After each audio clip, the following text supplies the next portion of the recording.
కరీంనగర్ జిల్లా కేంద్రంలోని ఆరెపల్లి ప్రాంతంలో వెలుగుచూసిన ఈ హనీ ట్రాప్ ఉదంతం అత్యంత పక్కా ప్లాన్తో సాగిన నేరంగా పోలీసులు గుర్తించారు. మంచిర్యాల జిల్లా లక్షెట్టిపేటకు చెందిన నిందితుడు మార్బుల్ వ్యాపారం మరియు ఇంటీరియర్ డెకరేషన్ చేసేవాడు. అయితే విలాసవంతమైన జీవితానికి అలవాటుపడి కరీంనగర్లో ఒక ఖరీదైన అపార్ట్మెంట్ కొనుగోలు చేసి భారీగా అప్పులు చేశాడు.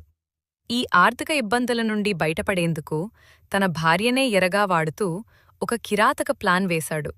ఇన్స్టాగ్రామ్ వంటి సోషల్ మీడియా వేదికల ద్వారా ఆమె పేరుతో నకిలీ ప్రొఫైల్స్ సృష్టించి ధనవంతులైన వ్యాపారులు మరియు సాఫ్ట్వేర్ ఉద్యోగులను టార్గెట్ చేసేవారు. ఆమె వారితో చాటింగ్ చేస్తూ ప్రేమగా నటిస్తూ నమ్మకం కుదిరాక తన నివాసానికి ఆహ్వానించేది. బాధితులు అపార్ట్మెంట్కు వెళ్లినప్పుడు బెడ్రూంలో వారు ఏకాంతంగా ఉన్న సమయాలను భర్త రహస్యంగా కెమెరాల్లో చిత్రీకరించేవాడు. ఆ దృశ్యాలను చూపించి బాధితులను గొంతుపట్టుకుని బ్లాక్మెయిల్ చేస్తూ, డబ్బులివ్వకపోతే ఈ వీడియోలను మీ భార్యకు పంపిస్తాం లేదా ఫేస్బుక్, వాట్సాప్ గ్రూపుల్లో పెడతాం అని బెదిరించేవారు. పరువు పోతుందన్న భయంతో బాధితులు వారు అడిగినంత సమర్పించుకునేవారు. కేవలం ఒక లారీ వ్యాపారి నుండే వీరు సుమారు 12 లక్షల రూపాయలను విడతల వారీగా వసూలు చేశారు.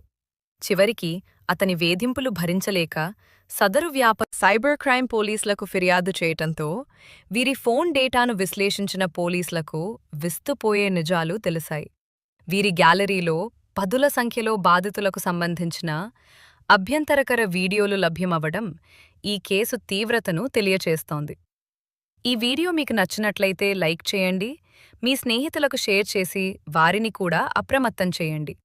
ఇలాంటి మరిన్ని అప్డేట్స్ కోసం మన ఛానల్ని సబ్స్క్రైబ్ చేసుకోండి.